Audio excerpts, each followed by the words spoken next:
patients, the transdermal formulations of fentanyl and buprenorphine are for patients who have chronic pain.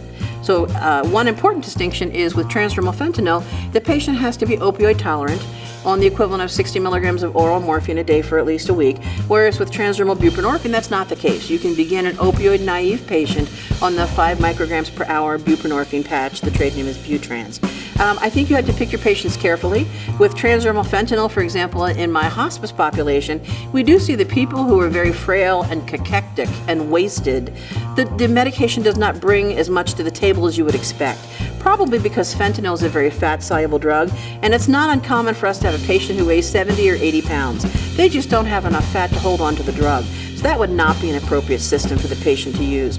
Also, you want to be careful in using a transdermal system in someone whose pain picture is escalating or changing fairly quickly.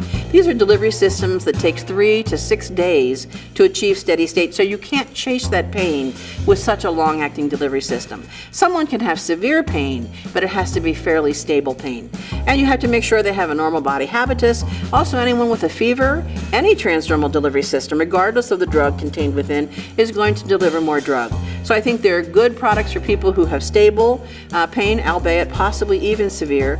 And the buprenorphine patch is, again, probably going to be for milder pain because the drug concentration is not as high. With the topical products, I do think that the topical non-steroidals are a valuable class of drugs that have been introduced to the market over the past couple of years. These drugs are not used for systemic absorption. So what they're used for example, if somebody has pain in their knee or their elbow, you can apply it topically right to the site of where the pain is, and you get good synovial fluid levels right there where the pain is, but you're not going to get the systemic levels, which is good and bad. I would like to say we could apply it to your wrist, and it's going to treat your hip pain, for example, but that's not going to happen. But the upside of that is you're far less likely to suffer adverse effects. So this is a localized therapy that has been very beneficial in patients who could not otherwise take systemic non-steroidal therapy because of either the cardiac risk or the risk to their gastrointestinal system.